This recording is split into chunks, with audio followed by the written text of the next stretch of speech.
ನನಗೆ ಅವ್ರು ನೋಡಿದ ತಕ್ಷಣ ನನಗನ್ಸಿದ್ದು ಒಂದು ಶಿಯಾಜೆ ಒಂದು ಇನ್ನೋಸೆನ್ಸ್ ಇದೆ ಅವ್ರ ಹತ್ರ. ಹೌದು ಸರ್. ಸರ್ ಪೀಕ್ ಇನ್ನೋಸೆನ್ಸ್ ಕೇಳಿದ್ದಾರೆ ಸರ್. ಪೀಕ್ ಇನ್ನೋಸೆನ್ಸ್ ಅವಳು. ಅಂದರೆ ಏನು ಮಾತಾಡಿದ್ರೆ ಏನು ಅನ್ಕೊತಾರೋ. ಆಮೇಲೆ ಕಾರಲ್ಲಿ ಹೋಗ್ತಾ ನಾವು ಬರ್ತಾ ಇದ್ವಲ್ಲ ಇಂಟ್ರ್ವ್ಯೂ, ನಾನು ಎಷ್ಟು ಮಾತಾಡಲಿ, ನೀನು ಫ್ರೀಯಾಗಿ ಮಾತಾಡಿ, ಏನು ಅನಿಸ್ತಾವ ಮಾತಾಡಿ, ಸ್ವಲ್ಪ ಮಾತಾಡ್ತೀನಿ, ನೀನು ಮಿಕ್ಕಿದೆಲ್ಲ ನೀನೇ ಮಾತಾಡ್ಕೋ ಅಂತ. ಸೊ ಪಾಪ ಸರ್ ಇನ್ನೋಸೆನ್ಸ್ ಇದೆ ಸರ್ ಆ ಹುಡುಗಿಲಿ. ನಾನು ಅದಕ್ಕೋಸ್ಕರ ನೀ ನೋಡಿ ನಾನೇ ಮಾತಾಡ್ತಾ ಇದ್ದೀನಿ. ಓಕೆ, ಹಂಗಂತ ಏನು ಯಾಮರ್ಸ್ತಿಲ್ಲ ತಾನೆ? ಇಲ್ಲಪ್ಪ. ಆ ಪೀಕ್ ಇನ್ನೋಸೆನ್ಸ್ ಹೇಗಿತ್ತು ಅನ್ನೋದನ್ನ ಯಾವ ಗೂಗಲಲ್ಲೂ ನಿಮಗೆ ಸಿಗಲ್ಲ, ಪ್ರಶಾಂತ್ ವ್ಲಾಗ್ಸಲ್ಲೂ ಸಿಗಲ್ಲ, ಕೃತಿ ಗೌಡ ಅವರ ಇನ್ಸ್ಟಾಗ್ರಾಮಲ್ಲೂ ಸಿಗಲ್ಲ, ಎಲ್ಲೂ ಸಿಗಲ್ಲ.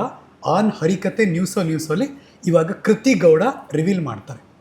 ಒಂದು ಸ್ವಲ್ಪ ದಿನದ ಹಿಂದೆ ಪ್ರಶಾಂತ್ ಬರ್ಡೇ ಆಗುತ್ತೆ. ಬರ್ಡೇ ದಿನ ರಾತ್ರಿ ಏನಾಗುತ್ತೆ ಅಂತ ಕೃತಿ ಹೇಳ್ತಾರೆ. ಏನು ಡೀಟೇಲಿಗೆ ಹುಡುಕಿದ್ರ ಸರ್ ನೀವು? ಯಪ್ಪ, ಹೇಳು. ಪೀಕ್ ಆಫ್ ಇನ್ನೋಸೆನ್ಸ್ ಅಂದ್ರೆ ಅವತ್ತು ಏನು ಪ್ಲಾನ್ ಇರ್ಲಿಲ್ಲ, ಬಿಕಾಸ್ ಇವ್ರಿಗೆ ಶೂಟ್ ಇತ್ತು. ಆಯ್ತು. ಸೊ ಶೂಟ್ ಇರೋದ್ರಿಂದ ನಾನು ಬೇರೆ ತರ ಎಲ್ಲ ಪ್ಲಾನ್ ಮಾಡಿದ್ದೆ. ಸೊ ಇವ್ರು ಬರಲ್ಲ ಅಂತ ಗೊತ್ತಾಯ್ತು. ಬಿಕಾಸ್ ಶೂಟ್ 12 ಆಗ್ಬೋದು, 1 ಆಗ್ಬೋದು, ಬರ್ಡೇ ಮುಗಿದ್ಮೇಲೆ ಬರ್ಬೋದು. ಸೊ ನಾಳೆ ಪ್ಲಾನ್ ಮಾಡೋಣ ಅಂತ ಸುಮ್ಮನೆ ಆಗಿದ್ದೆ. ಅಂದ್ರೆ ಫ್ಯಾಮಿಲಿ ಜೊತೆ ಹೊರಗಡೆ ಡಿನ್ನರ್ ಪ್ಲಾನ್ ಮಾಡ್ಕೊಂಡಿದ್ವಿ, ಅಲ್ಲೇ ಏನಾದ್ರು ಮಾಡೋಣ ಅಂತ ಅನ್ಕೊಂಡಿದ್ವಿ. ಬಟ್ ನಂಗೆ ಸಡನ್ ಆಗಿ ಇವ್ರದ್ದು ಬೇಗ ಶೂಟ್ ಮುಗೀತು ಅಂತ ಕಾಲ್ ಮಾಡಿ ಹೇಳಿದ್ರು. ಸೊ ನಂಗೆ ಅವಾಗ ಏನು ಮಾಡಬೇಕು ಅಂತಾನೆ ಗೊತ್ತಾಗ್ಲಿಲ್ಲ, ತಲೆನೇ ಓಡ್ಲಿಲ್ಲ. ಆಗ ಇವ್ರ ಫ್ರೆಂಡ್ ಇದ್ದಾರೆ ಅನೂಪ್ ಅಂತ, ಅವರು ಮತ್ತೆ ಸೂರಜ್, ಅವರಿಗೆಲ್ಲ ಕಾಲ್ ಮಾಡಿದೆ. ಮನೇಲಿ ಏನೇನು ಬಲೂನ್ಸ್ ಸ್ಮಾಲ್ ಇರುತ್ತಲ್ವಾ, ಆ ಬಲೂನ್ಸ್ ಎಲ್ಲ ಕೊಟ್ಟು ಕಳಿಸಿ ಇಮ್ಮಿಡಿಯೇಟ್ ಆಗಿ ಒಂದು ಏನು ತಲೆಗೆ ಬಂತು ಅವ್ರ ಕೈಲಿ ಹೇಳಿ ಇವ್ರ ಕಾರ್ ಕೀನೇ ಇಸ್ಕೊಂಡು ಇವ್ರ ಕಾರಲ್ಲಿ, ಬಿಕಾಸ್ ನನಗೆ ಗೊತ್ತೇ ಆಗ್ಲಿಲ್ಲ. ಅದು just half an hour time ಅಲ್ಲಿ ಅಷ್ಟು ಮಾಡಿದ್ದು. ನಾವು ಬೇರೆ ಕಡೆ ಪ್ಲಾನ್ ಇತ್ತು. ಸಡನ್ ಆಗಿ ನನ್ಗೆ ಅದೆಲ್ಲ ಅಂದ್ರೆ ಮೈಂಡೇ ಫುಲ್ ಇದಾಗೋಗ್ಬಿಡ್ತು. ಸೊ ಕಾರ್ ಒಳಗಡೆ ಬಲೂನ್ ಉತ್ಸಿದ್ರು, ಕೇಕ್ ತಂದ್ರು, ಆಮೇಲೆ ಒಂದು ಗಿಫ್ಟ್ ತಂದ್ರು. ಆಮೇಲೆ ಕೊನೆಗಿತ್ತಲ್ಲ 12 o'clock ಸೆಲೆಬ್ರೇಷನ್. ಎಲ್ಲರೂ ಏನ್ ಮಾಡ್ತಿದ್ರು, ನೀವೇನ್ ಮಾಡ್ತಿದ್ರಿ ಹೇಳಿ? ಅದು ನೋಡ್ಲಿಲ್ಲ. ಹೇಳು. ನಾನು ನಾರ್ಮಲ್ ಫಸ್ಟ್ ನಾನೇ ವಿಶ್ ಮಾಡಿದೆ. ಓಕೆ, ಹೆಂಗ್ ವಿಶ್ ಮಾಡಿದ್ರಿ? ಕೌಂಟ್ ಡೌನ್ ಹೆಂಗಿತ್ತು? ಅವರು ಏನ್ ಗೊತ್ತಾ, ಫ್ರೆಂಡ್ ಇದ್ದಾಗ ನನ್ನ ಹತ್ರ ಅಷ್ಟು ಮಾತಾಡೋದೇ ಇಲ್ಲ. ಓಕೆ. ಸೊ ಹಂಗಾಗಿ ಅವ್ರಿಗೂ ಸ್ವಲ್ಪ ಫ್ರೀ ಆಗಿರ್ಲಿ ಒಂಥರ ಕೃತಿ ಇನ್ನೋಸೆನ್ಸ್ ಹೆಂಗಿತ್ತು ಅಂದ್ರೆ ಒಂಥರ ಲೈಕ್ ಅವ್ರ ಕಿಡ್ಡ ಅನ್ಕೋಬೇಕು ಅನ್ನುವಷ್ಟರ ಮಟ್ಟಿಗೆ. ಕೌಂಟ್ ಡೌನ್ 10, 9, ಅದೆಲ್ಲ ಬಂದಿದ್ಯಾ? 7, 6, 3 ನೋಡಿಲ್ಲ ಅದು, ಸಾರಿ. ನಾನು CCTV ಹಾಕಿದ್ದೆ. ಇಲ್ಲ ಅದನ್ನ ನೋಡಿಲ್ಲ ನಿಜವಾಗ್ಲೂ. ನಾನು CCTV ಹಾಕಿ ಹೆಂಗ್ ಸೆಲೆಬ್ರೇಟ್ ಮಾಡ್ತೀರಾ ಅಂತ ನಾನು ನೋಡಿದೀನಿ, ಗೊತ್ತಾ? ಇಲ್ಲ ಸರ್, ಹೆಂಗೆ ನಮ್ ಕಣ್ಣು. ಸೊ ಅಂದ್ರೆ I tell you one thing, ಮದುವೆ ಆಗ್ತದೆ ನೀ ಹುಡುಗ, ನಾನೇನೋ ಮೆಚುರಿಟಿಲಿ ಇರಬೇಕು, ಅದೆಲ್ಲ ಪಕ್ಕಕ್ಕೆ ಇಟ್ಬಿಟ್ರು. ನಾನೇನಿದ್ದೀನಿ ಅದನ್ನ ಎಂಜಾಯ್ ಮಾಡ್ಬೇಕಷ್ಟೇ. ನನ್ನ ಹುಡುಗನಿಗೋಸ್ಕರ ಸೆಲೆಬ್ರೇಟ್ ಮಾಡ್ತಾ ಇದ್ದೀನಿ. ಆಕೆ ಅದನ್ನ ಕುಣಿದಿದ್ದು, ಖುಷಿ ಪಟ್ಟಿದ್ದು, ಕೌಂಟ್ ಡೌನ್ ಕೊಟ್ಟು ಸೆಲೆಬ್ರೇಟ್ ಮಾಡಿ ಫಸ್ಟ್ ವಿಶ್ ಮಾಡಬೇಕು ಅನ್ನೋ ಪ್ರೀತಿ ತೋರಿಸಿದ್ದು. ಸರ್ ಇದ್ರದ್ದು ದೊಡ್ಡ ಕತೆ ಇದೆ ಸರ್. ನಾನು ಸೂರಜು ನಿಮ್ಮಿಬ್ರು ಲವ್ ಸ್ಟೋರಿ ನೋಡಿದ್ರೆ ಅಂಕಲ್ ಆಂಟಿ ಲವ್ ಸ್ಟೋರಿ ಅನ್ಸುತ್ತೆ ಕೊಡತ್ರ. ಯಾಕಂದ್ರೆ ಇಲ್ಲ ಕಣೋ, ನಿಂತರ ನಾನು ಸುಮಾರು ಲವ್ ಸ್ಟೋರಿಗಳು ನೋಡಿದ್ದೀನಿ ಕಣೋ, ನಿಂತರ ಲವ್ ಸ್ಟೋರಿ ನಾನು ಪ್ರಪಂಚದಲ್ಲಿ ನೋಡಿಲ್ಲ. ಅಂದ್ರೆ ಅವಳೇನೋ ಗಿಫ್ಟ್ ತರೋದೇನಂತೆ 9, 8, 7, 6 ನಾನೇ ವಿಶ್ ಮಾಡ್ತೀನಿ 4, 3, 2, 1 ಹ್ಯಾಪಿ ಬರ್ತ್ಡೇ ಅಂತ ಅವ್ಳು ವಿಶ್ ಮಾಡು. ಸರ್ ನನಗೆ ದ ಮೋಸ್ಟ್ ಥಿಂಗ್ ಏನು ಗೊತ್ತಾ ಸರ್, ನನಗೆ ಸ್ವಲ್ಪ ಇದರಲ್ಲಿ ಅಪಾರ್ಟ್ಮೆಂಟಲ್ಲಿ ಗೊತ್ತಾಗುತ್ತೆ ಯಾರ್ಯಾರು ಎಂಟ್ರಿ ಆಗುತ್ತೆ, ನನಗೆ ಲಾಗಿನ್ ಗೊತ್ತಾಗುತ್ತೆ. ಸೂರಜ್ ಲಾಗಿನ್ ಆಗವನೆ, ಇವಳು ಯಾರು ಬಂದಿಲ್ಲ ಅಂತ ಸರ್ಪ್ರೈಸ್ ಮಾಡಬೇಕು. ನನಗೆ ಗೊತ್ತಾಗೋಗ್ಬಿಟ್ಟಿದೆ ಲಾಗಿನ್. ನಾನು ಏನು ಮಾಡೋದು, ಪಾಪ ಅವಳಿಗೆ ಬೇಜಾರು ಮಾಡ್ಕೊತಾಳೆ, ನಂಗೆ ಗೊತ್ತಿಲ್ಲದಿರೋ ಥರ ಆ್ಯಕ್ಟ್ ಮಾಡಲೇಬೇಕು. ನೀವು ಮೊದಲೇ ಟ್ಯಾಲೆಂಟೆಡ್, ಗೊತ್ತಾಗ್ಬಿಡ್ತು. ಏನು ಮಾಡ್ತಿದ್ದೆ, ಅವಳು ಕೆಳಗಡೆ ಕರ್ಕೊಂಡ್ಬರ್ತಾಳೆ, ಏನೋ ಒಂದು ಮಾಡ್ತಾಳೆ, ನಂಗೆ ಗೊತ್ತಿತ್ತು. ನನ್ನ ಕಾರ್ಕಿ ಫಸ್ಟ್ ಬಂದವಳು ಯಾವತ್ತು ಕಾರ್ಕಿ ಕೇಳಿದ್ಲು. ಅವಳು ಪಾಪ ಅಲ್ಲಿ ಮಾಡೋಕ್ಕಾಗಲ್ಲ ಸೆಲೆಬ್ರೇಷನ್ ಅಂದ್ಕೊಂಡು ಏನು ಮಾಡಿದ್ಲು, ಕಾರಲ್ಲಿ ಏನೋ ಡಿಫ್ರೆಂಟಾಗಿ ಮಾಡ್ಬೋದು ಅಂತ. ಸರಿ, ನನ್ಗೆ ಅದು ಕಾರ್ನಲ್ಲಿ ಮಾಡ್ತಾಳೆ ಅಂತ ಗೊತ್ತಿಲ್ಲ, ಬೇರೆ ಎಲ್ಲ ಕರ್ಕೊಂಡು ಹೋಗ್ಬೋದನ್ನ, ಅದಕ್ಕೆ ಸುಮ್ಮನೆ ಅದೇ ನಾನು. ಏನಕ್ಕೆ ಬಿಡೆ ಹೋಗ್ಲಿ, ಕೇಕ್ ಕಟ್ ಮಾಡ್ಬೇಕು ತಾನೆ, ಮಾಡ್ತೀನಿ ಬಿಡೆ, ಕೇಕ್ ಕಟ್ ಮಾಡಿ ಹೋಗ್ತೀನಿ ಅಂತ. ಇಲ್ಲ ವೆಯ್ಟ್ ಸರ್ಪ್ರೈಸ್ ಇದೆ, ನಿಂಗೆ ಸರ್ಪ್ರೈಸ್ ಇದೆ. ಆಮೇಲೆ 9, 7, 8, 3, 2, 1 ಹ್ಯಾಪಿ ಬರ್ತ್ಡೇ ಅಂದ್ಬಿಟ್ಟು ಅದು ಡಿಕ್ಕಿ ಓಪನ್ ಮಾಡಿದ್ಲು. ನಾನು ಬೆಲ್ಲೂನ್ ನೋಡಿದೆ, ಏನಂತ ಮಾಡಲಿ ಸರ್, ಕೇಕ್ ಇದೆ. ದ ಮೋಸ್ಟ್ ಅಕ್ವರ್ಡ್ ಮೂಮೆಂಟ್ ಇರ್ಬೋದಾ ಸರ್, ಹ್ಯಾಪಿ ಬರ್ಡೇ ಗರ್ಲ್ ಅಂತ ಇದೆ ಅದರಲ್ಲಿ. ನೀವು ಓಟ್ ತೆಗೆದು ನೋಡಿ, ಆ ಗರ್ಲ್ನ ಅದು ಅವಳಿಗೆ ಏನು ಮಾಡಿಲ್ಲ, ಮಿಕ್ಕಿದು ಪಕ್ಕಿದ್ದು ಯಾವ್ದು ಇತ್ತು, ಲಾಸ್ಟ್ ಬರ್ಡೇ ಕೊನೆ ಮೂಮೆಂಟಲ್ಲಿ ಎತ್ಕೊಬಂದು ಅವ್ಳು ನಮ್ಮ ಫ್ರೆಂಡ್ಸ್ಗೆಲ್ಲ ಕೊಟ್ಟೆ. ಸೂರಜ್ಗೆ, ಅನೂಪ, ರಾಘವ ಅಂತ ಇದ್ರೆ 3 ಜನ ಫ್ರೆಂಡ್ಸ್ ಹಿಂಗೆ ಕೊಟ್ಬಿಟ್ಟವನೆ. ನೋಡಿ ಗೈಸ್, ನೀವೆಲ್ಲ ಏನು ಮಾಡಬೇಕು ಅಂತಂದ್ರೆ ಎಲ್ಲ ರೆಡಿ ಮಾಡಿ ಸೆಟ್ ಮಾಡಿ ಇಟ್ಬಿಡ್ಬೇಕು. ಅವ್ನು ಬರ್ತಾನೆ, ಬಂದ 10 ನಿಮಿಷ ಬಂದ ಎಲ್ಲ ಸರ್ಪ್ರೈಸ್ ಮಾಡಿ. ಅವ್ನ ಪಾಪ ಮುಗಿಸ್ಕೊಂಬಂದವನೆ, ನೋಡಿಲ್ಲ. ಸೂರಜ್ ಉಫ್ ಅಂತ ಊದ್ತಾನೆ ಅವನೇ. ಆ ಬೆಲೂನ್ ಆಚೆ ಹೋಗ್ತಿದೆ ಅಂತ ಅವ್ನು ನನಗೆಲ್ಲ ಕತೆ ಹೇಳ್ದ. ಬೆಲೂನ್ ಇಟ್ಬಿಟ್ಟು ಮೇಲೆ ಕೇಕ್ ಇಟ್ಬಿಟ್ಟು ನಾನು ಹ್ಯಾಪಿ ಬರ್ಡೇ ಹೇಳ್ತಾ ಇದ್ದೆ. ಹ್ಯಾಪಿ ಬರ್ತ್ಡೇ ಗರ್ಲ ಏನಿದು, ಏನಿಲ್ಲ ಕಣೋ, ಮಿಕ್ಕಿತ್ತದು, ಅದಕ್ಕೆ ತಂದು ಕೊಟ್ಬಿಟ್ಟೆ. ಅವ್ರು ಅದನ್ನೇ ಆಕ್ಚುಲಿ ಅದು ಹ್ಯಾಪಿ ಬರ್ಡೇ ಅಂತ ಸ್ಟಿಕ್ಕರ್ ಬರುತ್ತಲ್ವಾ, ಅದಕ್ಕೆ ಟೇಪ್ ಏನು ಇರ್ಲಿಲ್ಲ. ಸೊ ಅದಕ್ಕೆ ಬರ್ಡೇ ಇದ್ದಿತ್ತಲ್ವಾ ಹ್ಯಾಪಿ ಬರ್ಡೇಗೆ, ಅದನ್ನ ಕಟ್ ಮಾಡ್ಬಿಟ್ಟು ಅದನ್ನ ಸ್ಟಿಕ್ ಮಾಡ್ಲಿ ಅಂತ ನಾನು ಕೊಟ್ಟು ಕಳ್ಸಿದ್ದೆ. ಇದು ಕೊಡ್ತಾರಲ್ಲ ಸರ್ ಬರ್ಡೇ ಅದನ್ನ ಅದು ನೋಡಿದ್ರೆ ಅವ್ರು ಹಂಗ ಸ್ಟಿಕ್ ಮಾಡ್ಬಿಟ್ಟಿದ್ದಾರೆ. ಹಾಕಿದ್ರು. ಸೊ ಈ ತರ ಸರ್ ಇದಕ್ಕಿಂತ ಮುಂಚೆ ವಿಧಿ ಲಿಖಿತ ನೋಡಿ, ಇದಕ್ಕಿಂತ ಮುಂಚೆ ಸುಮಾರು ಸತಿ ಗ್ರ್ಯಾಂಡ್ ಆಗಿ ಸೆಲೆಬ್ರೇಟ್ ಮಾಡಿದೆ, ಅದು ವ್ಲಾಗ್ ಆಗಿಲ್ಲ. ಇವಾಗ ಈ ಸತಿ ನಾನು ಶೂಟಿಂಗ್ ಅಲ್ಲಿ ಇದ್ದಂತ ಇದು. ಇದಕ್ಕಿಂತ ಮುಂಚೆ ನನ್ನ 27 ಇಯರ್ಸ್ ಬರ್ಡೇಗೆ 27 ಗಿಫ್ಟ್ ಕೊಟ್ಟಿದ್ಲು. ವಾವ್ 27 ಅವಾಗ ನಾನು ವ್ಲಾಗ್ ಮಾಡ್ಕೊಂಡು ಈಗಲೂ ನನ್ನ ಹತ್ರ ವಿಡಿಯೋ ಇದೆ, 6 minutes ವಿಡಿಯೋ. ನಾನೆಲ್ಲ ಅನ್ಪ್ಯಾಕ್ ಮಾಡಿ ಮಾಡಿ ಮಾಡಿ ಅದನ್ನ ನಾನು ಹಾಕೋಕ್ಕಾಗಲಿಲ್ಲ. ಬಿಕಾಸ್ ಅವಾಗ ನಾನು ಅವಳನ್ನ ತೋರಿಸ್ಬೇಕು ಅನ್ನೋ ಉದ್ದೇಶನೂ ಇಲ್ಲ. ಯಾಕಂದ್ರೆ ನನಗಿತ್ತು ಬೇಡ ಕಣ್ ದೃಷ್ಟಿ ಬಿದ್ದುಬಿಡುತ್ತೆ, ಇನ್ನೊಂದೇನೋ ಬರುತ್ತೆ, ಬೇಡ ಮನೇಲಿ ಇನ್ನೂ ಎಲ್ಲ ಸ್ವಲ್ಪ ಎಲ್ಲ ಒಪ್ಪಿಗೆ ಆಗಿದ್ರು ನಾನು ಎಂಗೇಜ್ಮೆಂಟ್ ಲೆವೆಲ್ಗೆ ಹೋಗೋಣ ಅಂತ ಅಂದ್ಕೊಂಡಿದ್ದೆ. ಬಟ್ ಇವಾಗ ಅವಳು ಇಷ್ಟು ಸಿಂಪಲಾಗಿ ಮಾಡ್ತಿರೋದು ನನಗೆ ದೊಡ್ಡದಾಗ ಅನಿಸ್ತಿದೆ. ಯಾಕೆ ಗೊತ್ತಾ, ಅವಳು ನನಗೆ ಎಲ್ಲ ದೊಡ್ಡದ ಥರ ಸೆಲೆಬ್ರೇಷನಿಂದ ಹಿಡಿದು ನಾರ್ಮಲ್ ಸೆಲೆಬ್ರೇಷನ್ ಎಲ್ಲ ಮಾಡಿಬಿಟ್ಟಿದ್ದಾಳೆ. ಸೊ ನನಗೆ ಆ ವಾವಿಲ್ಲ. ಈ ಸತಿ ಏನು ವಾವ್ ಅಂದರೆ ಅವಳು ನನ್ನ ಪಕ್ಕದಲ್ಲಿದ್ದಾಳೆ, ನನ್ನ ಜೊತೆಗಿದ್ದಾಳೆ, ಅದೇ ನನ್ನ ಖುಷಿ. ಗಿಫ್ಟ್ಸ್ಗಿಂತ ನನಗೆ ಅದೇ. ಏನು ಗಿಫ್ಟ್ ಕೊಟ್ರೆ ಹೇಳ್ಬಿಡಿ ಅದನ್ನು. ಹೇಳು. ಅಂದ್ರೆ ಅವರು ಶೂಸ್ ಜಿಮ್ಮಿಗೆ ಹೋಗ್ತಾರಲ್ವಾ, ಸೊ ಸ್ವಲ್ಪ ಶೂಸ್ ಕೊಡಿಸ್ತಾರೆ. ಯಾವ ಕಲರ್ ಶೂ ಅದು? ನಿಯಾನ್ ಗ್ರೀನ್, ಬಿಕಾಸ್ ಇದು ನಿಯಾನ್ ಕಲರ್ ಸಿಕ್ಕಾಪಟ್ಟೆ ಇಷ್ಟನಾ ಕೇಳಿ ಸರ್. ಅದಿಯಾರು ಡಬ್ಬ ಹತ್ರ ಐತ್ ಸರ್. ಪಾಪ ಇವಳಿಗೆ ಹೇಳಂಗಿಲ್ಲ ಬಿಡಂಗಿಲ್ಲ ಸರ್. ಸರ್ ತಂದ್ಬಿಟ್ಟವಳೆ. ಇವಳು ಬೇರೆ 12 ಗಂಟೆ ಆಯ್ತು, ನನ್ಗೆ ಬೇರೆ ನಿದ್ದೆ ಹೇಳಿದ್ದ. ಚೆನ್ನಾಗಿದೆ ಚೆನ್ನಾಗಿದೆ ಅಂದ್ರೆ ಇದು ಹೆಂಗಿದೆ ಗೊತ್ತಾ ಸರ್, ನಾಗವಲ್ಲಿ ಫಿಲಮ್ ಅಲ್ಲಿ ಏನೋ ಒಂದು ಜುಮ್ಕಿ ಚೆನ್ನಾಗಿದೆ ಏನ್ ಮಾಡಕ್ಕಾಗುತ್ತೆ ರಮೇಶ್ ಸುಮ್ನೆ ಹಿಂಗೆ ನೋಡ್ಬೇಕಲ್ಲ, ಹಂಗಾಯ್ತು ನಮ್ಮ ಕತೆ. ಚೆನ್ನಾಗಿದೆ ಚೆನ್ನಾಗಿದೆ ಚೆನ್ನಾಗಿದೆ ಚೆನ್ನಾಗಿದೆ ಕಲರ್ ಚೆನ್ನಾಗಿದೆ ಅಂದ್ಬಿಟ್ಟು ಇನ್ನೇನ್ ಮಾಡುದು, ತಗೊಂಡ್ಬಂದಿದ್ದ. ಹಂಗೆ ಹೇಳ್ಬೇಕು, ನಿಮ್ ಲವ್ ಎಲ್ಲ ಹೇಳಿದ್ರಲ್ಲ ಹಂಗೆ ಹೇಳ್ಬೇಕು. ಚೆನ್ನಾಗಿದೆ ಚೆನ್ನಾಗಿದೆ. ಅಲ್ಲ ಇನ್ನೊಂದು ವರ್ಡ್ ಯೂಸ್ ಮಾಡ್ತೀರಾ, ಅದನ್ನ ಸೇರ್ಸಿ ಹೇಳ್ಬೇಕು. ಯಾವ್ದು ವರ್ಡ್? ಎರಡು ಏನದು? ಚಿನ್ನಿ. ಚಿನ್ನಿ ತುಂಬಾ ಚೆನ್ನಾಗಿದೆ ಚಿನ್ನಿ ಬಗಾರು. ಏನ್ ಗೊತ್ತಾ, ಅವ್ರು ಇವಾಗ ಯೂಸ್ ಮಾಡ್ತಿದಾರಲ್ವಾ, ಸ್ಕ್ರಿಪ್ಟ್ ಇಷ್ಟು ಡೀಪ್ ಯೂಸ್ ಮಾಡ್ತಾ ಇದಾರಲ್ವಾ ಇವಾಗ ಶೂಸ್ ಜಿಮ್ಗೆ, ಅದು ಕೂಡ ನಿಯಾನ್, ಅದು ನಿಯಾನ್ ಗ್ರೀನ್. ಅವರು ಇವೆರಡು ಕಥೆನ ನೋಡ್ತಿರ್ಬೇಕಾದ್ರೆ ಸೂರಜ್ ಹಿಂಗ ಅವನೇ ಅಂಕಲ್ ಆಂಟಿ ಲವ್ ಸ್ಟೋರಿ ನೋಡಕ್ ಆಗ್ತಿಲ್ವೋ ನನ್ನ ಕೈಲಿ. ಇನ್ನೊಂದು ನೋಡಿ ಅವ್ರ ಕೈಯಲ್ಲಿ ನಿಯಾನ್ ಕಲರ್ ವಾಚ್. ಹೌದು ಕರೆಕ್ಟ್. ಅದೇ ಕಲರ್ ಸ್ವಲ್ಪ ನಿಯಾನ್ ಕಲರ್ ಇಷ್ಟ ಆಗುತ್ತೆ ಅವಳ ತಂದಿದ್ಲು. ಬಟ್ ಅದೇ ಸರ್ ಅವಳು ಏನ್ ಕೊಟ್ರು ನಂಗೆ ಇಷ್ಟ ಸರ್. ಸೊ ಫಸ್ಟ್ ಟೈಮ್ ಇಷ್ಟು ಸಿಂಪಲ್ ಆಗಿ ಇಷ್ಟು ಕಮ್ಮಿ ಇದು ಫಸ್ಟ್ ಟೈಮ್ ಸಿಂಪಲ್ ಸರ್.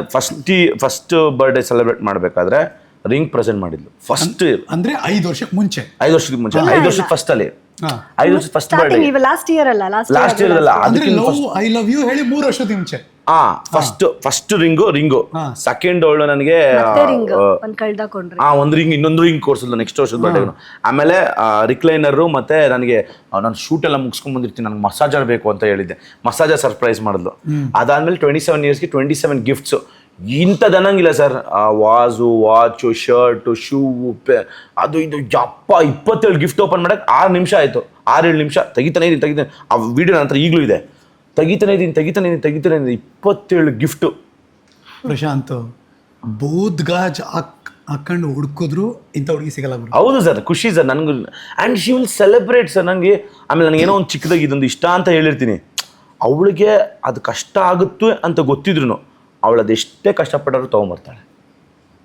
ನಂಗೆ ಅದು ಖುಷಿ ಆಗುತ್ತೆ ಸರ್. ನನಗೆ ಅದಕ್ಕೆ ನಾನು ಹೇಳ್ತೀನಿ, ನೀನು ನನಗೆಲ್ಲ ಕೊಟ್ಟಿದ್ಯಮ್ಮ ಬಿಡು, ನನಗೇನ ಬೇಡ, ಇಟ್ಸ್ ಓಕೆ, ಖುಷಿ ಅದೊಂದಿದೆ ಸರ್, ನನಗೆ ಸಾಕು. ಇನ್ನು ನನಗೆ ಅದಕ್ಕೆ ಈ ವರ್ಷ ನಾನು ಏನು ಕೊಡೋಕ್ಕೆ. ಎಷ್ಟು ಇಷ್ಟ ಅವನು ತುಂಬ ಹೇಳೋಕ್ಕೆ ಆಗಲ್ಲ.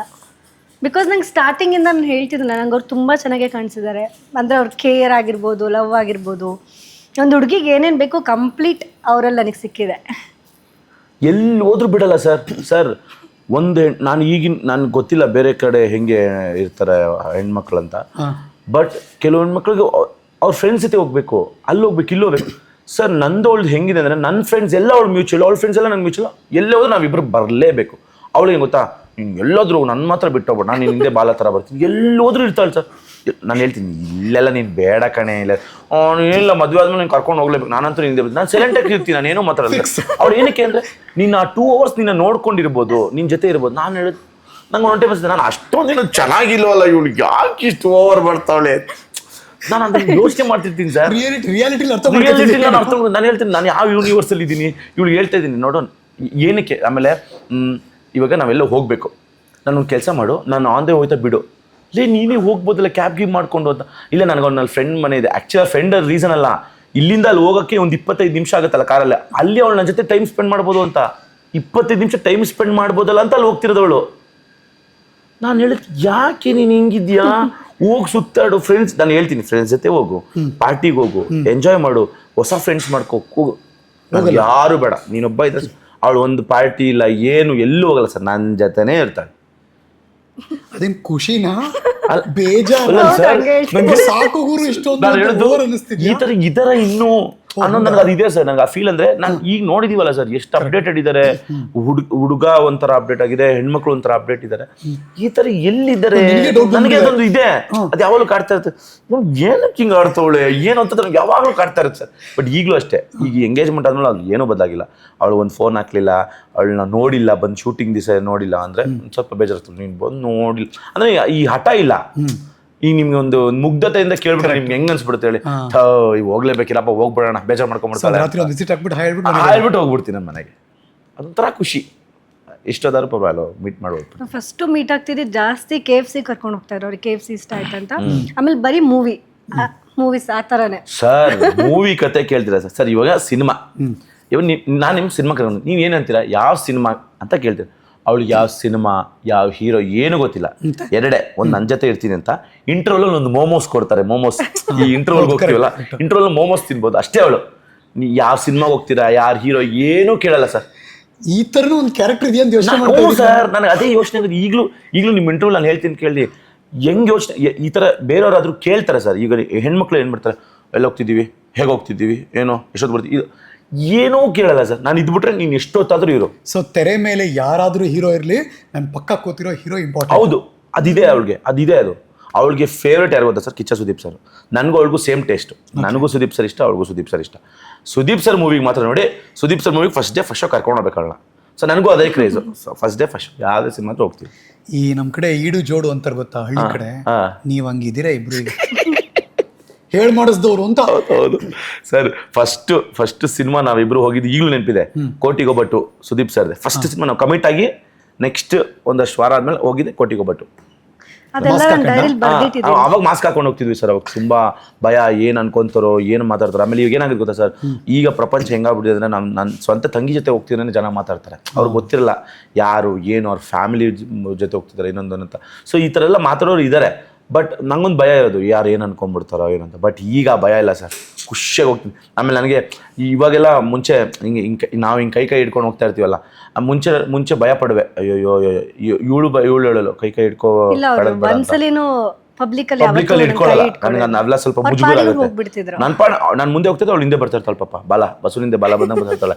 ಇವಳು ಹೇಳ್ತಾಳೆ, ನೀನು ಬಿಟ್ಟು ಹೋಗ್ತೀಯೋ, ಹೆಂಗ್ ಬಿಟ್ಟು ಹೋಗೋದು? ನಾನು ಹಂಗೆಲ್ಲ ಪಬ್ಲಿಕಲ್ಲೆಲ್ಲ ನೋಡು, ಹಂಗೆಲ್ಲ ಪಕ್ಕ ಬರಲ್ಲ. ನಾನು ಹಿಂದೆ ಬರ್ತಾ ಇರೋ, ನಾನು ಮುಂದೆ ಹೋಗ್ತಾ ಮುಂದೆ ಬರ್ತಾ ಇರ್ತೀನಿ. ನಾನು ಇವಳು ಹಿಂದೆ ಬರ್ತಾ ಇರ್ತಾಳೆ. ಮೊನ್ನೆ ಶಿವ ಮನ್ಸ ಮದುವೆಗೆ ಹೋಗಿದ್ದೀವಿ, ನಂಗೆ ಅಭ್ಯಾಸ ಆಗ್ಬಿಟ್ಟಿದೆ. ನಾನು ಮುಂದೆ ಹೋಗ್ತೀನಿ. ಅಲ್ವೋ ಈಗ ಎಂಗೇಜ್ಮೆಂಟ್ ಆಗಿದೆ, ಈಗಲೂ ನಾನು ಪಕ್ಕ ಬರಲ್ವಲ್ಲ ನೀನು? ನಾನು ಮುಂದೆ ಹೋಗ್ತಾ ಇರ್ತೀನಿ. ಹಾಯ್ ಹೇಳ್ಕೊಂಡು ಹಿಂದೆ ಬರ್ತಾ ಇರ್ತಾಳೆ, ಎಲ್ಲಾನು ಮಾತಾಡ್ಸ್ಕೊಂಡು. ಸೊ ಹಂಗಾಗ್ಬಿಟ್ಟಿದೆ. ಸೊ ನನಗೆ ಅದು ಅಭ್ಯಾಸ ಆಗ್ಬಿಟ್ಟಿದೆ. ಇನ್ನೊಳು ನನಗೆ ಅದು ಮೈಂಡಿಗೆ ಫಿಕ್ಸ್ ಆಗಲಿಲ್ಲ. ಹೆಂಡತಿ ಪಕ್ಕದಲ್ಲಿ ಕರ್ಕೊಂಡು ಹೋಗ್ಬೇಕು, ಹಿಂಗೆ ಕೈ ಹಿಡಿದು ಕರ್ಕೊಂಡು ಹೋಗ್ಬೇಕು. ಅವಳಿಗೆ ಆಸೆ. ಈ ಸಿನಿಮಾಲೆಲ್ಲ ನೋಡ್ತೀವಲ್ಲ ಸರ್, ಹೀರೋಯಿನ್ ಕಂಪೇರ್ ಮಾಡ್ತಾ ಇರ್ತಾಳೆ. ನೋಡು ಅವ್ರು ಒಂದು ವಿಡಿಯೋ ಬರುತ್ತೆ, ಆ ವಿಡಿಯೋ ಕಳಿಸ್ತಾ ಇರ್ತಾಳೆ. ನೋಡು ಅವ್ರು ಹೆಂಗೆ ಕೈ ಹಿಡ್ಕೊಂಡು ಹೋಗ್ತಿದ್ದಾರೆ, ನೀನು ಹಂಗೆ ಅಲ್ಲಿ ಬಿಟ್ಟಾಗ ಕೈ ಹಿಡ್ಕೊಂಡು ಹೋಗ್ಬೇಕು. ಇದೆಲ್ಲ ಅವಳು ಹಂಗೆ. ಇಷ್ಟೇ ಸರ್, ಸಣ್ಣ ಪುಟ್ಟ ಆಸೆಗಳು ಅವಳ್ದು. ದೊಡ್ಡ ಆಸೆ ಏನಿಲ್ಲ ಹುಡುಗಿಗೆ. ಇಷ್ಟೋ ತನಕ ಮಾತಾಡಿದ್ಮೇಲೆ ಐನೋ ನೋಡ್ತಿರೋರ್ಗೆಲ್ಲ ಈಗ ಕಾಡ್ತಿರೋದು, ಇವರಿಬ್ರು ಹೆಂಗ್ ಸಿಕ್ಕರು, ಹೆಂಗೆ ನಕ್ಕರು, ಹೆಂಗೆ ಇಬ್ರು ಹತ್ತಿರ ಆದರು. ಅದಕ್ಕೆ ಒಂದು 5 ವರ್ಷ ಫ್ಲಾಶ್ ಬ್ಯಾಕ್ ಸ್ಟೋರಿಗೆ ಹೋಗ್ಬೇಕು. ಅವನ ಪಾಡ್ಗೆ ಅವನ ಪ್ರಶಾಂತ್ ಟ್ಯಾಲೆಂಟೆಡ್ ಕಲಾವಿದ ಆ ಪುಟಾಣಿ ಮಗು ಜೊತೆ ವಿಡಿಯೋ ಮಾಡ್ಕೊಂಡಿದ್ದ. ಆ ವಿಡಿಯೋ ವೈರಲ್ ಆಗ್ತಾ ಇತ್ತು, ಚೆನ್ನಾಗೂ ಇತ್ತು. ಅಕ್ಕನ ಮಗ ಅನ್ಸುತ್ತಲ್ವಾ, ಅಣ್ಣನ ಮಗನ ಜೊತೆ ಆರಾಮ ವಿಡಿಯೋ ಮಾಡ್ಕೊಂಡಿದ್ದ. ಆ ವಿಡಿಯೋ ನೋಡಿದ್ದು ಇವ್ರು ಕಮೆಂಟ್ ಹಾಕಿದ್ದು ಓವರ್ ಟು ಕೃತಿ ಗೌಡ. ಈ ಪೂರ್ತಿ ನೀನೇ ಹೇಳಮ್ಮ, ಇದು ಇಲ್ಲಿವ್ರು ನಾನು ಮಾತಾಡಿದ್ದೀನಿ. ಅಲ್ಲಿಂದ ಶುರು. ಜಶ್ವಿಕ್ ಮಗು ತುಂಬಾ ಇಷ್ಟ ಆಯ್ತು. ಬಿಕಾಸ್ ಅದು ಅಂದ್ರೆ ನಿಜ ಹೇಳ್ಬೇಕು, ನಿಜವಾಗ್ಲೂ ಇಷ್ಟ ಆಯ್ತಾ ಮಗು ಜೊತೆಗೆ? ಇಲ್ಲ ಅವಾಗ ಆತರ ಮೈಂಡ್ ಸೆಟ್ ಇರ್ಲಿಲ್ಲ ನಮ್ಗೆ. ಸೊ ಫಸ್ಟ್ ಜಶ್ವಿಕ್ ತುಂಬಾ ಇಷ್ಟ ಅಂತ ಹೇಳ್ಬಿಟ್ಟು ನಾನು ತುಂಬಾ ಚೆನ್ನಾಗಿ ಕಂಟೆಂಟ್ ಮಾಡ್ತಾ ಇದ್ರು. ಸೊ ಹಂಗಾಗಿ ನಾನು ಒಂದು ಪರ್ಸನಲ್ ಅಂದ್ರೆ ಇನ್ಸ್ಟಾದಲ್ಲಿ ಒಂದು ಟೆಕ್ಸ್ಟ್ ಮಾಡಿದೆ, ನಂಗೆ ಮಗು ತುಂಬಾ ಇಷ್ಟ ಅಂತ ಟೆಕ್ಸ್ಟ್ ಮಾಡಿದೆ. ಯಾರೊಂದು ಗೊತ್ತಿಲ್ಲ, ಜಸ್ಟ್ ಹಾಗೆ ಮೆಸೇಜ್ ತುಂಬಾ ಚೆನ್ನಾಗಿದೆ ಮೆಸೇಜ್ ನೋಡಿ ಸ್ಟಾರ್ಟ್ ಆಯ್ತು. ತುಂಬಾ ಚೆನ್ನಾಗಿದ್ದಾನೆ ಜಶ್ವಿಕ್ ಅಂತ ಮೆಸೇಜ್ ಕಳಿಸ್ದೆ ಅಷ್ಟೇ. ಅದಾದ್ಮೇಲೆ ಇವ್ರದ್ದು ರಿಪ್ಲೈ ಬಂತು. ನಾನು ಅನ್ಕೊಂಡಿರ್ಲಿಲ್ಲ ರಿಪ್ಲೈ ಬರುತ್ತೆ ಅಂತ. ಬಟ್ ನಾನು ಯಾರಿಗೂ ಮೆಸೇಜ್ ಕೂಡ ಮಾಡಿರ್ಲಿಲ್ಲ, ಫಸ್ಟ್ ಟೈಮ್ ಮಾಡಿದ್ದು. ಸೊ ಇವರು ಏನಂದ್ರು ಅದೇ ಹುಡುಗ ಅಂತ ಅನ್ಕೊಂಡ್ರು, ಫೇಕ್ ಅಕೌಂಟ್ ಫೇಕ್ ಅಕೌಂಟ್ ಇಂದ ಏನೋ Fake account ಮೆಸೇಜ್ ಅನ್ಕೊಂಡೆ ಮಾಡ್ತಾ ನಾನು. ಇದಾರೆ ಅಂತ ಅನ್ಕೊಂಡು ಅಂದ್ರೆ ಅವಾಗ ಸ್ವಲ್ಪ ರೀಲ್ಸ್ ಎಲ್ಲ ವೈರಲ್ ಆಗ್ತಿತ್ತಲ್ಲ, ಓ ಯಾವ್ದೋ ಫೇಕ್ ಅಕೌಂಟ್ ಮಾಡಿ ಅವಾಗೆಲ್ಲ ಒಂದು ಇದಿತ್ತು ಸರ್. ಅವಾಗ ಫೋಟೋ ನೋಡ್ಲಿಲ್ವಾ? ಸರ್ ಫೇಕ್ ಫೋಟೋಸ್ ಇಡ್ತಾರೆ ಈಗಿನ ಕಾಲ. ನಾನು ಹೆಂಗ್ ಅನ್ಕೊಳ್ಳಿ? ಅಂದ್ರೆ ಈ ಫೋಟೋ ಫೇಕ್ ಫೇಕ್ ಯಾರೋ ನಾನು ಬರೀ ಎರಡೇ photo ಎರಡೇ ಫೋಟೋ upload ಹಾಕಿದ್ಲು ಹೇಳು. ಓಕೆ. ಫೇಕ್ ಯಾವ್ದೋ ಫೇಕ್ ಅಕೌಂಟ್ ಇದು. ಆಮೇಲೆ ಸ್ಕ್ರೀನ್ ಶಾಟ್ ತೊಗೊಂಡು ನಾನು ರಿಪ್ಲೈ ಮಾಡಿದ್ದಕ್ಕೆ ಅದನ್ನೇ ಸ್ಕ್ರೀನ್ ಶಾಟ್ ತೊಗೊಂಡು ಅದನ್ನ ಹಾಕ್ಬಿಡ್ತಾರೆ. ಯಾಕೆ ಬೇಕೋ ನಾನು ಮೆಸೇಜ್ ನಾರ್ಮಲ್ ಆಗಿ ಮೆಸೇಜ್ ಮಾಡಿದೆ. ನಾನು ಹೇಳಿದೆ, ಗುರು ಇದು ಹುಡುಗಾಗಿದೆ ಹೇಳು ಗುರು, ನಂಗೇನು ಹಿಂಗೆ ಹಾಕಿದೆ ಮೆಸೇಜ್, ಹುಡುಗಾಗಿದೆ ಹೇಳು ಗುರು, ನಂಗೇನು ಬೇಜಲ್ಲ, ಹುಡುಗಿ ಅಕೌಂಟ್ ಎಲ್ಲ ಹಿಂಗೆ ಮಾಡಿ. ನಂಗೆ ಒಂದು ನನ್ಗೆ ಅದು ಎಷ್ಟಿತ್ತು ಅಂದರೆ, ಇಷ್ಟು ಚೆನ್ನಾಗಿರೋ ಹುಡುಗಿ ನನಗೆ ಯಾಕೆ ಮೆಸೇಜ್ ಮಾಡ್ತಾರೆ ಅಂತ ನನಗೆ ಏನಕ್ಕೆ ಮೆಸೇಜ್ ಮಾಡ್ತಾರೆ ಸರ್, ಕಾನ್ಫಿಡೆನ್ಸ್ ನಂಗೆ ಗೊತ್ತದು. ಈಗ ನನ್ಗೆ ಮೆಸೇಜ್ ಮಾಡ್ತವ್ರೆ ಅಂತಂದ್ರೆ ಯೂಶಲಿ ಎಲ್ಲ ಮೆಸೇಜ್ ಅಂದರೆ ಅಣ್ಣ ತಂಗಿ ಅಣ್ಣ ಇಷ್ಟೇ ನಾನು ಅಣ್ಣ ಇದು. ಸೊ ಯಾರು ಮೆಸೇಜ್ ಮಾಡೋದಿರಲ್ಲ, ನಾರ್ಮಲ್ ಆಗಿ ಮೆಸೇಜ್ ಮಾಡಲ್ಲ. ಮೆಸೇಜ್ ಮಾಡಿದ್ರೆ ನಾನು ಅದು ಇದು ಮಾಡ್ತಿರ್ಲಿಲ್ಲ. ನಾನು ಅನ್ಕೊಂಡು ಫೇಕ್ ಅಕೌಂಟ್. ಬಟ್ ಇಲ್ಲಿ ಹೇಳೋಣ, ಬ್ರದರ್ ನೀವು ಯಾರು ಬ್ರದರ್ ಹೇಳಿ, ಹುಡುಗ ಆಗಿದೆ ನನ್ನ ಮಗ ಮಚ್ಚೆ ಅಂತ ಮಾತಾಡ್ತೀನಿ. ಇಲ್ಲೆಲ್ಲ ನಾನು ಹುಡುಗಿನೇ ಅಂತ. ನಾನು ಸುಳ್ಳು ಯಾಕೋ ಡೌಟ್ ಆಯ್ತು, ನನಗೆ ಡೌಟ್ ಆಯಿತು. ನಾನು ಏನು ಕೇಳಿರ್ಬೋದ್ರಿ, ಅವ್ನು ಕೆಲಸ ಮಾಡಿ ನೀವೇ ಹುಡುಗಿ ಏನಾದ್ರೆ ನೀವು ಒಂದು ಫೋಟೋ ಕಳಿಸಿ ಅಂತಂದೆ. ಆಯಿತಾ, ಆಯಿತು ಅಂದ್ಬಿಟ್ಟು ಒಂದು ಫೋಟೋ ಕಳಿಸಿ ಸೆಲ್ಫಿ. ಇದೇನಿದು ನಂಗೆ ಡೌಟ್ ಆಯಿತು. ಇನ್ನೂ ಅಲ್ಲೂ ಡೌಟು, ಏನಾದರೂ ಪ್ರ್ಯಾಂಕಿಂಗ್ ಮಾಡ್ತಾರ ಏನು ಕತೆ ಅಂತ. ನಾನು ಏನೂ ಮಾಡಲಿಲ್ಲ, ನಾರ್ಮಲಾಗಿ ಹಂಗೆ ಮೆಸೇಜ್ ಮಾಡ್ಕೊಂಡು ಅವಳು ನಂಗೆ ಮೆಸೇಜ್ ಮಾಡೋದು, ನಾನು ಅವಳು ಮೆಸೇಜ್ ಮಾಡ್ತಿದ್ದೆ, ಎಲ್ಲ ಮಾಡ್ತಿದ್ವಿ. ಡೀಸೆಂಟ್ ಕಾನ್ವರ್ಸೇಷನ್ ನಾನು ಅಷ್ಟೇ ಕಾನ್ವರ್ಸೇಷನ್ ಮಾಡ್ತಾ ಮೆಸೇಜ್ ಮಾಡ್ತಿದ್ವಿ. ಸೊ ನಾನೇ ಅವಳಿಗೆ ಪ್ರತಿದಿನ ಶುರು ಆಯ್ತಾ? ಪ್ರತಿದಿನ message, good morning same good morning. ಅದು ಅಂದ್ರೆ ವಾಯ್ಸ್ ಕಂಡುಹಿಡಿಬೇಕಾಗಿತ್ತಲ್ವ, ಅಂದ್ರೆ ಹುಡುಗನ ಹುಡುಗಿನೋ ಅಂತ ಫಸ್ಟ್ ನಂಬರ್ ಕೇಳಿದ್ರು. ಸೊ ನಾನು ನಂಬರ್ ಕೊಡ್ಲಿಲ್ಲ, ಅದು ಹೇಳಿಲ್ಲ. ಸೊ ನಂಬರ್ ಬೇಡ ಅಂತ ನಾನು ಸುಮ್ಮನೆ ಹಂಗಾರೆ ಇದು ಹುಡುಗ ಪಕ್ಕ ಇದು ಹುಡುಗ ಅಂತ. ಹೇಳಿದೆ. ಸೊ ನಂಗೆ ಮಾರ್ನಿಂಗ್ ಶೂಟ್ ಇತ್ತು, ನೈಟ್ ಲೇಟ್ ಆಗಿಬಿಟ್ಟಿದೆ, 12:30 ಆಗಿದೆ. ನಾನು ಮಾರ್ನಿಂಗ್ 4 o'clock ಗೆದ್ದೋಗ್ಬೇಕು ಶೂಟ್ಗೆ. ಸೊ ನಾನು ರಿಪ್ಲೈ ಏನು ಮಾಡೋದು, ಮಾಡ್ತಾನೆ ರಿಪ್ಲೈ, ಇದು ಹುಡುಗ ಆಗಿದೆ ಬಿಡು ಮಚ್ಚ, ಪರವಾಗಿಲ್ಲ ಬಿಡು ಮಚ್ಚ, ನಂಗೆ ಇದು ಹುಡುಗ ಅಂತ ಗೊತ್ತು, ಆ ಥರ ಮೆಸೇಜ್ ಮಾಡ್ತಿದ್ದಾರೆ. ಸೊ ಆಮೇಲೆ ಹೆಂಗೋ ಏನೋ ಗೊತ್ತಿಲ್ಲ, ಅವತ್ತು ನಂಬರ್ ಕಳಿಸ್ತೆ. ಅದಾದ್ಮೇಲೆ ಫಸ್ಟ್ ಮಾತಾಡಿದ್ವಿ, ಫೋನಲ್ಲಿ ಮಾತಾಡಿದ್ವಿ. ಫಸ್ಟ್ ಬಟ್ ಅದು ಡೌಟಲ್ಲೇ ಕಾಲ್. ಅವಳು ಡೌಟೇ, ನಂಗೆ ಹುಡುಗನೇ ಹುಡುಗಿ ಅದನ್ನು ವಾಯ್ಸ್ ಚೇಂಜ್ ಮಾಡ್ಕೊಂಡು ನಾನು ಮಾತಾಡ್ತಿದ್ದೆ. ಯಾವ ಮಟ್ಟ ಡೌಟ್ ಪಟ್ಟೆ ಅಂದ್ರೆ, ಯಾರೋ ಪಕ್ಕದಲ್ಲಿ ಹುಡುಗಿನೇನೋ ಕರ್ಸ್ಬಿಟ್ಟು ಮಾತಾಡಿಸ್ತವನೇನೋ, ಇದು ಹುಡುಗನೇ ಏನೋ ಇದ್ ಮಾಡಕ್ಕೆ ಟ್ರಾಪ್ ಏನೋ ಮಗದೊಂದು ಮತ್ತೊಂದು ಅನ್ಕೊಂಡೆ. ಮೆಸೇಜ್ ಕಾನ್ವರ್ಸೇಷನ್ ಕೊನೆಯಲ್ಲಿ ಅವಳು ಮಾತಾಡ್ಬೇಕಾದ್ರೆ ಮಾತಾಡ್ತಾ ಅವಳು ನೈಟ್ ಬೆಳಗ್ಗೆ ಶೂಟ್ ಇದೆ ಅಂತಂದ್ರು. ಅವಾಗ ನಾನು ಇನ್ನ ಶೂಟಿಂಗ್ ಸ್ಮಾಲ್ ಸ್ಕ್ರೀನ್ ಎಲ್ಲ ಬಂದೇ ಇರಲಿಲ್ಲ, ಇನ್ನ ಗಿಚಿಗಿಲಿ ಮಾಡ್ತಿರ್ಲಿಲ್ಲ, ಶುರುನೇ ಇಲ್ಲ ಅದಕ್ಕಿಂತ ಮುಂಚೆನೆ. ಆಮೇಲೆ ಏನಾಯ್ತು, ಭಯ ಏನ್ ಮಾಡೋದು, ಮೆಸೇಜು ಕಾಲಲ್ಲಿ ಮಾತಾಡ್ತಿದ್ವಿ. ಇವಳು ಸಿನಿಮಾ ಮಾಡ್ತಿದ್ಲು ಅವಾಗ. ಹೌದು correct, she was A heroine. ಅವನ ಅಸಿಸ್ಟೆಂಟ್ ಫೋನ್ ಎತ್ತುವ, ಅಕ್ಕ ಆ ಶೂಟಲ್ಲಿ ಇದ್ದಾರೆ ಅಂತ. ಲೋ ನಿಮ್ಮ ಅಕ್ಕನ ಕೊಡೋ, 1 ನಿಮಿಷ ಮಾತಾಡ್ಬೇಕು ಪ್ಲೀಸ್ ಕಣ, ಒಂದು 2 ನಿಮಿಷ ಮಾತಾಡ್ಬೇಕು ಅಂತ. ಅದ ಇರಿ ಕೊಡ್ತೀವಿ ಅಂತ. ಅವಾಗ ಈಗ ನಾನು ಶೂಟಲ್ಲಿ ಇದ್ದೀನಿ, 1 ನಿಮಿಷ ಇರಿ ಮಾಡ್ತೀನಿ ಅಂತ. ಅವಾಗ ಭೀಮ್ಗಂಡೆ ಅಂತ ಒಂದು ಸಿನಿಮಾ ಮಾಡ್ತಿದ್ಲು, ಬ್ರೇಕ್ ಫೇಲ್ ಮುಗಿಸ್ಕೊಂಡು ಭೀಮ್ಗಂಡೆ ಸಿನಿಮಾ ಮಾಡ್ತಿದ್ಲು, ಅದ್ರಲ್ಲಿ ಬಿಸಿ ಇದ್ಲು. ಆವಾಗ ಆಮೇಲೆ ಮಾತಾಡ್ತಾ ಔಟ್ಡೋರ್ ಶೂಟಲ್ಲಿ ಮಾತಾಡ್ತಾ ಕಾನ್ವರ್ಸೇಷನ್. ನಿಮ್ಗೆ ಗೊತ್ತಲ್ಲ, ಪ್ರೀತಿ ಫಸ್ಟ್ ಸ್ನೇಹದಿಂದ ಪ್ರೀತಿ ಅಂದ್ರೆ ನಾನು ಅವಳಿಗೆ ಐ ಲವ್ ಯು ಹೇಳಿಲ್ಲ. ಫಸ್ಟ್ ಮೆಸೇಜ್ ಹಾಕಿದ್ದೇನು ಗೊತ್ತಾ, ಕೇಳಿ ಹೇಳ, ಏನು ಮೆಸೇಜ್ ಹಾಕಿದ್ರು? ಮ್ಯಾರಿ ಮೀ ಅಂತ ಹಾಕಿದ್ರು. ಐ ಲವ್ ಯು ಹೇಳಲೇ ಇಲ್ಲ ನಾನು ಅವಳಿಗೆ. ಡೈರೆಕ್ಟ್ ಮದುವೆ ಪ್ರಪೋಸಲ್ ಕೊಟ್ಟೆ. ಅವತ್ತು ತಗೊಂಡಿದ್ದು ಇವತ್ತು ಉಳಿಸ್ಕೊಳ್ಳೋದಕ್ಕೆ ಇಲ್ಲಿವರೆಗೂ ಡೈರೆಕ್ಟ್ ಮದುವೆ ಪ್ರಪೋಸಲ್. ನಾನು I love you, no, will you marry me ? ಅವಳಿಗೆ ಏನು ಉತ್ತರ ಕೊಡ್ಬೇಕಂತ ಗೊತ್ತಾಗಿಲ್ಲ. ಶಿ ಲಿಟ್ರಲಿ 2 weeks ತೊಗೊಂಡಮ್ಮ, 2 to 3 weeks ತೊಗೊಂಡು ಅದನ್ನ ಹರಗಿಸ್ಕೊಳ್ಳೋದಕ್ಕೆ. ಎಷ್ಟೋ ಮಂತ್ಸ್ ಆದಮೇಲೆ ಅವಳು ನಾನು ಅಕ್ಸೆಪ್ಟ್ ಮಾಡ್ಕೊಂಡಿದ್ದು.